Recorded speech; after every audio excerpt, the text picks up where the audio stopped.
It's a Spotify podcast.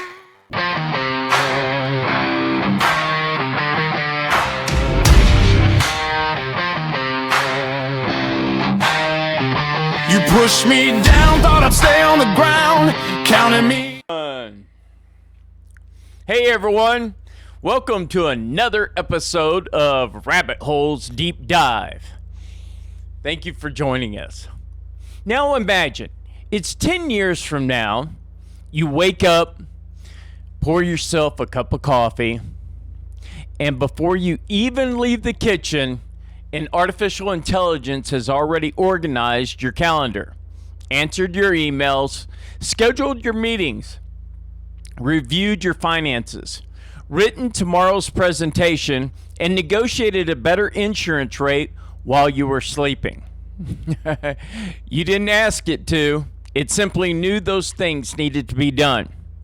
Now imagine that same morning, your doctor reviews an AI-assisted diagnosis before calling you. Your lawyer uses AI to prepare your legal documents. Your child's teacher relies on AI to build personalized lesson plans. Your local power company uses AI to balance the electrical grid. Your bank uses AI to approve or deny your mortgages. By lunchtime, artificial intelligence has quietly participated in dozens of decisions that affect your life. Not because it took over, because we invited it in. Now let me ask you something. At what point does a tool stop being just a tool? Is it when it becomes smarter than us? Or is it when we become so dependent upon it that we stop questioning its answers? That's the rabbit hole we're going to go down tonight. Welcome to Rabbit Holes Deep Dive. This isn't a channel about fear. It isn't a channel about hype. It certainly isn't another place where we're going to tell you the world is ending next Tuesday. This is where we slow down, step away from the headlines, and spend the next 30 minutes asking one important question. What does the evidence actually say? Every episode begins with curiosity. Then we follow the research, the history, the science, the disagreements, the psychology, because our goal isn't to tell you what to believe. Our goal is something much more valuable, to help you think for yourself. So grab a cup of coffee, settle in, and let's go down another rabbit hole. All right. Artificial intelligence has become one of the most talked about technologies in human history. Some people believe it will cure diseases, solve climate change, accelerate scientific discovery, and unlock an era of prosperity unlike anything civilization has ever experienced. Others believe it could eliminate millions of jobs, concentrate unprecedented power, destabilize governments, or eventually surpass human intelligence altogether. Those are extraordinary claims. Some are optimistic, some are terrifying, but before we can evaluate any of them, we have to answer a much simpler question. What exactly are we talking about? Because something strange has happened over the last few years. The words artificial intelligence have become almost meaningless. To one person, AI means ChatGPT. To another, it means robots.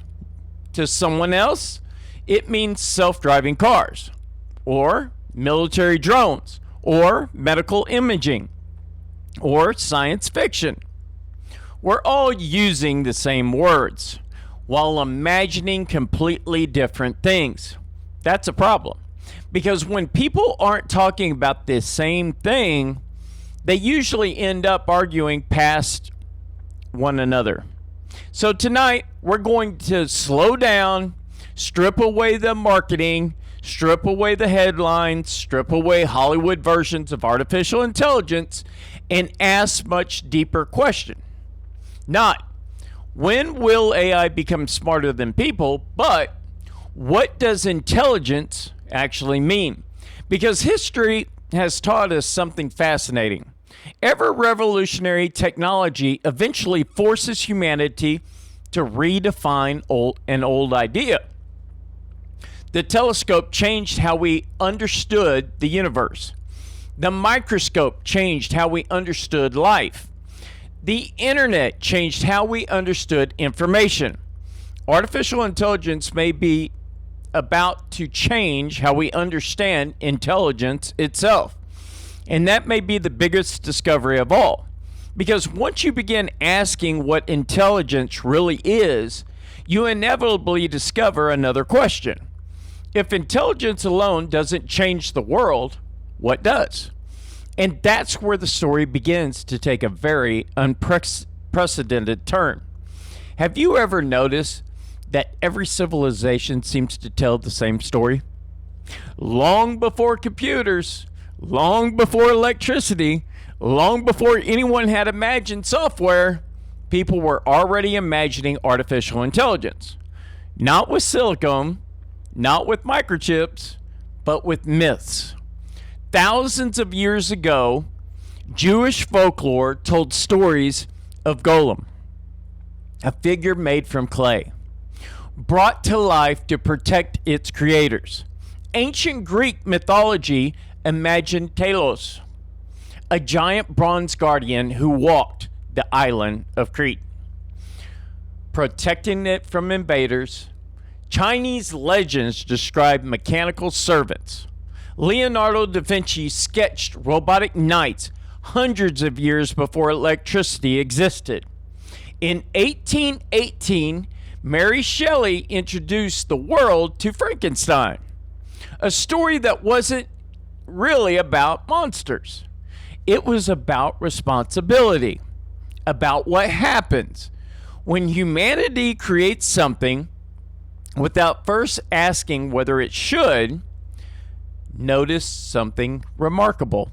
Every one of those stories asks the same question. Not, can we create intelligence, but what happens after we do? For thousands of years, that question belonged to philosophers, novelists, and dreamers. Today, it belongs to engineers. That's one of the reasons artificial intelligence feels so different. We're not simply inventing another machine.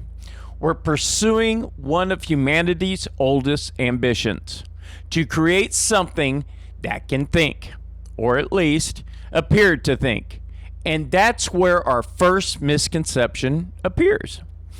Because we often use one word, intelligence, as though it describes a single thing. Well, it doesn't. Think about the smartest people you've ever known. Maybe one of the most brilliant mathematicians. Another could walk into a room and immediately understand everyone's emotions. Someone else could fix almost anything with their hands. Another person could compose beautiful music. Someone else could build a successful company from nothing. Which one is truly intelligent? The answer is probably all of them. Because intelligence isn't one ability. It's a collection of abilities. Memory, reasoning, pattern recognition, creativity, adaptability, planning, communication, emotional understanding, problem solving, curiosity, common sense, judgment. For more than a century, psychologists have debated whether these are separate forms of intelligence or different expressions of one underlying ability. The truth is, we still don't fully know. And that uncertainty becomes incredibly important, because before anyone can honestly claim that artificial intelligence has become smarter than humanity, they have to answer a much harder question. Smarter at what? A calculator performs arithmetic better than any human who has ever lived. No one calls it general intelligence. A chess engine defeats the greatest grandmasters in history. It doesn't know what a chessboard is. It simply evaluates possibilities at a speed no human brain can match. A navigation app finds better routes than almost any taxi driver. It has never driven a car. A medical imaging system can sometimes detect subtle patterns in scans that even experienced physicians might miss. Yet it has no idea what it feels like to be sick. Each of these systems demonstrates something extraordinary. They perform one narrow task exceptionally well. Researchers call this narrow or artificial intelligence. And here's something that often surprises people. Almost every AI system you interact with today is still narrow. Even the ones that feel astonishingly capable. So why does today's AI feel different? Because something changed. For decades, engineers built specialized tools. One AI translated languages, another recognized faces, another recommended movies, another optimized traffic. Each system stayed in its own lane. Then, researchers tried something new. Instead of building thousands of separate tools, they began building general purpose models. One system that could write, read, translate, summarize, code, and analyze, explain, create images, interpret photographs, solve equations, and hold surprisingly natural conversations. That shift changed everything. Not because these systems suddenly became conscious, but because they became useful across an astonishing number of different tasks. And usefulness has always been the force that changed civilization. The steam engine wasn't adopted because it was beautiful. It was adopted because it was useful. Electricity transformed the world, not because people understood electromagnetism, but because it solved problems. The internet spread across the globe because it connected people in ways nothing else could. Artificial intelligence is following that same pattern. One useful application after another, one industry after another, one profession after another, quietly, steadily, almost invisibly, until one day people wake up and realize the world works differently than it did just a few years before. And that's exactly why the next question becomes so important. If today's systems are still considered narrow, then what exactly is everyone talking about when they say artificial general intelligence? Because here's something that rarely makes headlines. There is no universally accepted scientific definition. Researchers disagree, sometimes dramatically. And those disagreements may completely change how we think about the future of AI. Let's keep digging. For the past few years, you've probably heard two letters more than almost any others. AGI. Artificial General Intelligence. It's spoken about almost like an inevitable destination. The race to AGI. When AGI arrives, after AGI. But here's something that rarely appears in the headlines. Researchers don't actually agree on what AGI is. Think about that for a moment. The biggest technological conversation of our lifetime doesn't even have one universally accepted definition. Imagine asking a room full of astronomers, what is a planet?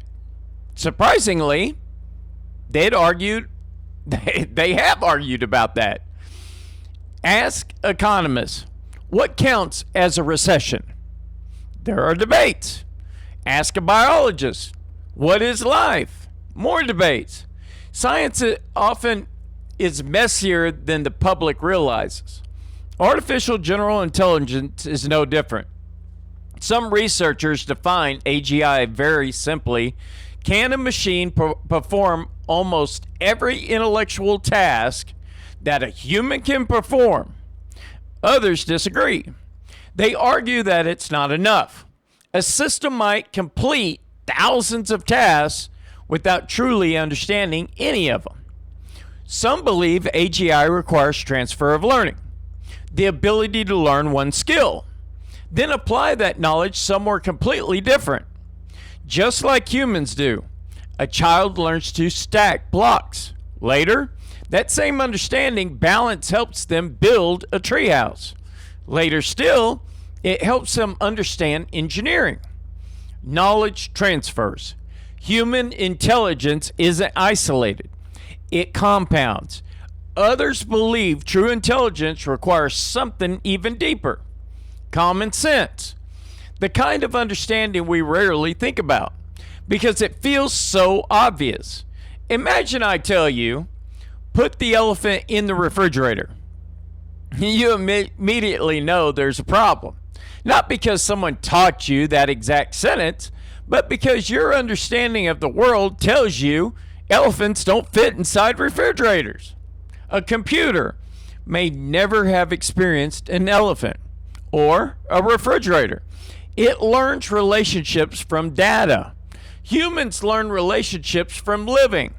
That distinction matters. Then there's another group of researchers who think we've been asking the wrong question all along. They don't ask, can AI think like a human? They ask, does it matter? History gives us an interesting clue. The airplane doesn't fly by flapping its wings. Fish don't swim like submarines. Calculators don't perform arithmetic the way mathematicians do. Technology rarely succeeds by copying nature. It succeeds by solving same problems differently. Perhaps artificial intelligence doesn't need to think exactly like we do. Perhaps it only needs to become useful enough that civilizations reorganizes around it. That idea is both exciting and unsettling because usefulness changes behavior. Think about GPS. Do you remember memorizing directions? Many people don't anymore. Search engines changed memory. Streaming services changed entertainment. Online shopping channels changed retail. Social media changed communication. None of those technologies made humans less intelligent, but they changed which skills we practiced. Artificial intelligence may become the largest example of that phenomenon in history. Not because it replaces human intelligence, because it changes which parts of intelligence we choose to use. This is where something fascinating begins to happen. The conversation quietly shifts. People stop asking, will AI become intelligent? And begin asking, when will AI become indispensable? These are completely different questions. One belongs to philosophy, the other belongs to history. Civilizations don't reorganize around philosophy. They reorganize around usefulness. Electricity didn't become important because everyone understood Maxwell's equations. The internet didn't become indispensable because everyone studied computer science. People adopted them because they made life easier. Artificial intelligence is following the same path. One task, one profession, one decision, one recommendation at a time. Until eventually, the question isn't whether the machine is intelligent, it's whether society can function without it. But that creates a much bigger issue. If civilizations begin depending on artificial intelligence, who decides what intelligence should do? At And that's where this rabbit hole becomes much more complicated, because now we're no longer talking about computer science. We're talking about power. Have you ever met someone who was incredibly intelligent but had almost no influence? Maybe they were a brilliant scientist, an incredible engineer, a gifted musician, or someone who seemed to know everything, yet struggled to change even the smallest part of the world around them. Now think about someone else, someone who wasn't necessarily the smartest person in the room, but had the ability to move markets, change laws, lead nations, or build companies that transformed the lives of millions. Those are two very different things. One is intelligence, the other is power. And throughout history, humanity has often confused the two. A calculator is more accurate at arithmetic than any human who has ever lived. It has no power. A chess engine that can defeat every grandmaster on Earth, it governs nothing. A wealthier model predicts hurricanes with astonishing accuracy. It doesn't decide what cities should evacuate. Knowledge alone has never changed civilization. Knowledge must be connected to action. Think about the greatest scientific discoveries in history: electricity, vaccines, the steam engine, the internet. None of them transformed the world simply because someone understood them. They transformed civilization because people built systems around them. Factories, power grids, hospitals, telecommunications. Entire economies reorganize themselves around useful ideas. Artificial intelligence may be following that exact same path. And this is where many conversations about AI quietly take a wrong turn. Because people ask, when will AI become smarter than humans? But history suggests a different question. When will human beings begin depending on AI to make important decisions? Because dependence is where influence begins. Imagine two different worlds. In the first, artificial intelligence is something you occasionally ask questions. You use it to summarize an article, draft an email, translate a document. It's useful, but optional. Now imagine a different world. Hospitals use AI to prioritize patients. Banks use AI to approve loans. Insurance companies use AI to calculate risk. Military planners use AI to evaluate intelligence. Air traffic controllers rely on AI-assisted routing. Judges receive AI-generated sentencing recommendations. Scientists use AI to design new medicines. Engineers use AI to verify critical infrastructure. Teachers use AI to personalize education. None of those systems has ever taken over. Yet suddenly, they participate in decisions affecting millions of lives. Notice what changed. Not intelligence, access, connection, integration, influence. This is why researchers increasingly talk about AI as an ecosystem rather than a single machine. Think about a modern company. No one employs and runs everything: marketing, finance, engineering, human resources, legal, customer service. Each department specializes, but together they accomplish something far greater than any individual could achieve. Artificial intelligence is evolving in a surprisingly similar way. One model writes software, another analyzes medical images, another predicts weather, another controls industrial robots, another assists scientific research, another manages logistics. Individually, each system is impressive. Collectively, they begin to resemble an organization, not because they're conscious, because they're coordinated. And history tells us something important. Coordination creates leverage. Now, here's where things become uncomfortable. Imagine an AI system that helps the hospital reduce medical errors. Should doctors ignore it? Probably not. Imagine another system that constantly predicts structural failures in bridges more accurately than traditional methods. Should engineers refuse to use it? Probably not. Imagine financial software that could detect fraud in seconds, or emergency systems that can coordinate disaster response faster than humans ever could. Should society reject those tools? Most people would say no, because they're useful. And usefulness has always been the engine of adoption. This is one of the greatest lessons of history.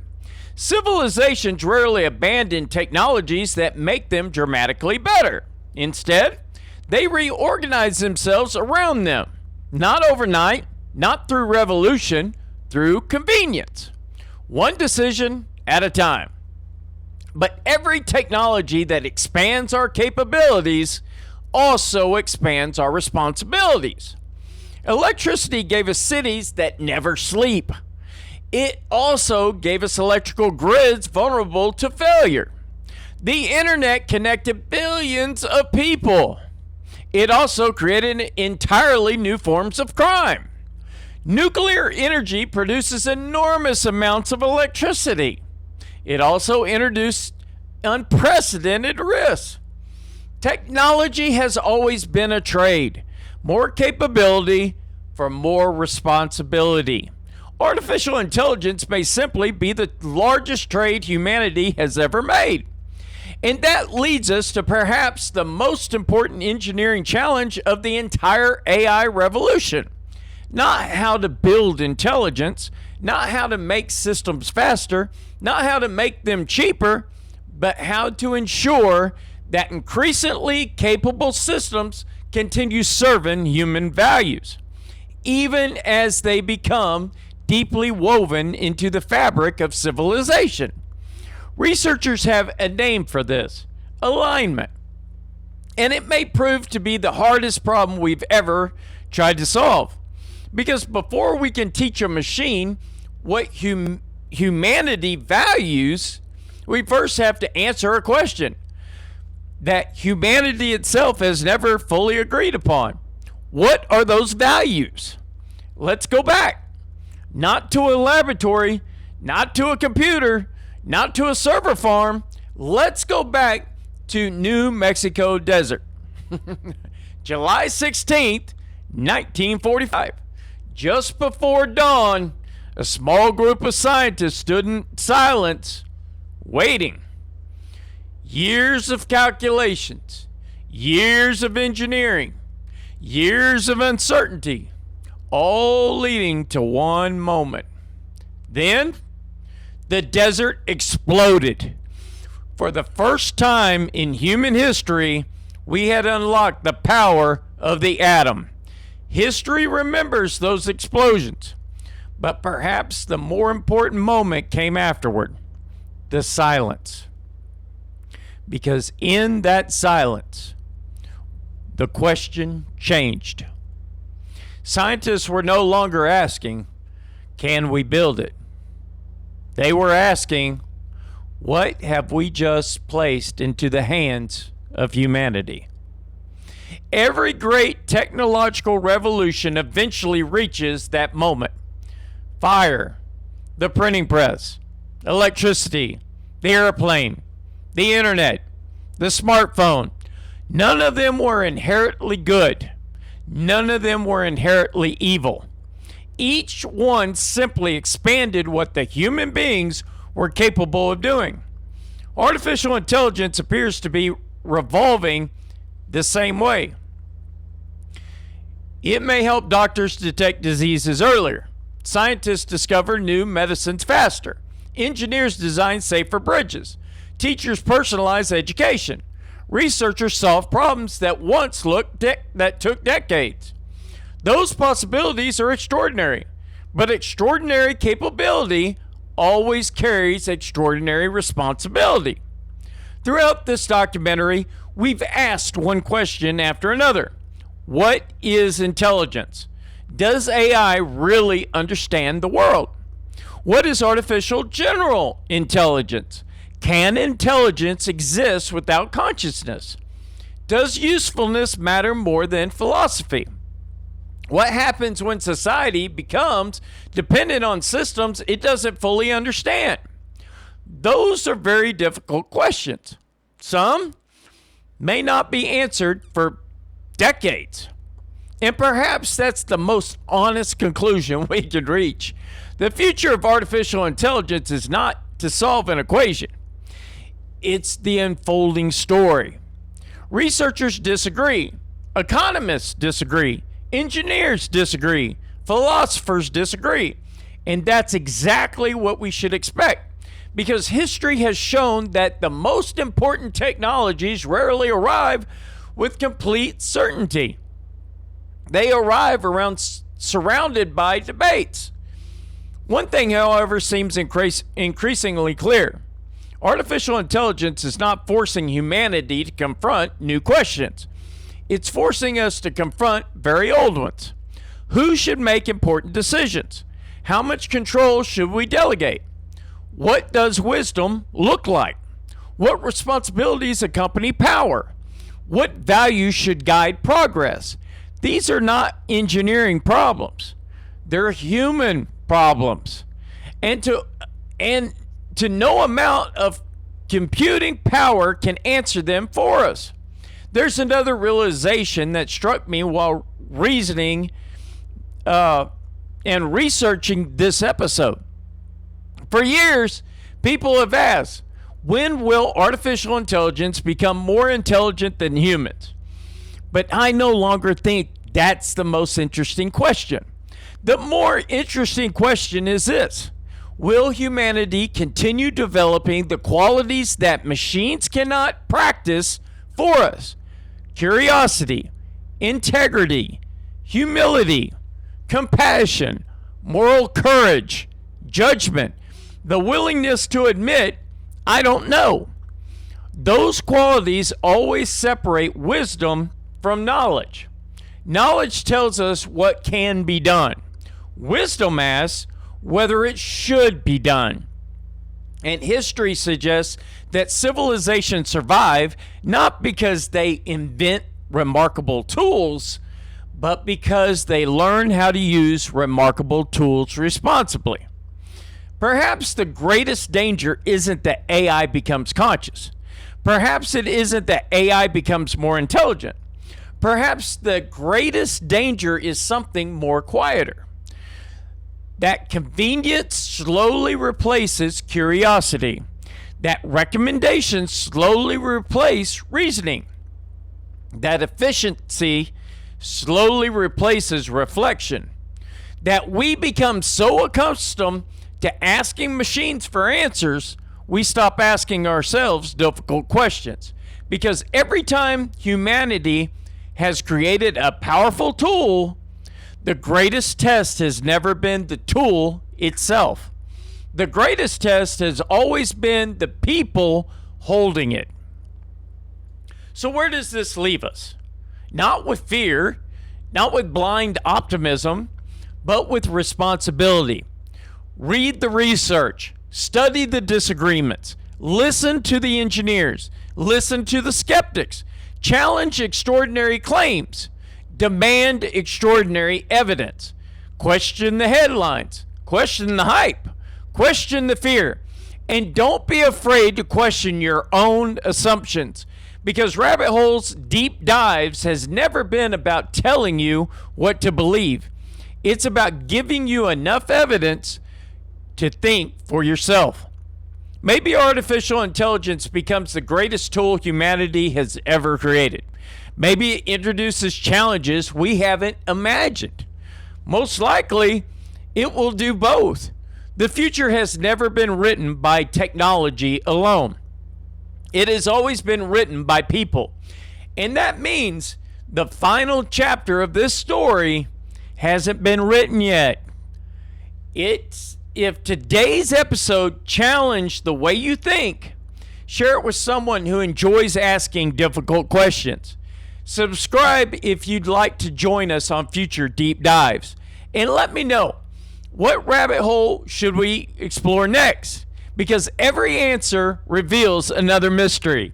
And every mystery is another opportunity to understand ourselves just a little better. My name is Leroy Nellis, and this is Resilience Radio. Godspeed, stand for the Constitution, and never surrender your ability to think for yourself. God bless and good night. Hey everybody, I wanted to sit down with you today and talk about something we've been working on behind the scenes for quite a while now. First, I want to thank you. Whether you've been here from the beginning or you just found the channel recently, I want you to know that I genuinely appreciate every single one of you. Every comment, every conversation, every suggestion, every word of encouragement has helped shape what Resilience Radio is becoming. This isn't just my channel anymore. It's about a community. And because of that, I wanted you to hear these changes directly from me. Over the last several months, we've been doing something a little unusual. We've been studying our analytics almost obsessively. Not just YouTube analytics, but the analytics coming from Naomi, the AI production system we've been building from the ground up. We've been asking questions like, what videos do people come here for? What keeps people watching? What topics naturally fit together? And what happens when we mix very little types of content on the same channel? After looking at thousands of data points, we came to one conclusion. It's time to let each series become a very best version of itself. So today, I'm excited to announce that Rabbit Holes is becoming its own dedicated YouTube channel. Rabbit Holes deserves its own home. It's where we dive into mysteries, history, unsolved questions, and rabbit holes. Strange events, forgotten stories, and all of those fascinating topics that make us lose track of time. By giving Rabbit Holes its own channel, YouTube can better understand who those videos are for. Our AI can learn from much cleaner data, and we can build something truly special for people who love those deep dives. Resilience Radio will continue doing what has always meant to do, help people understand themselves through psychology,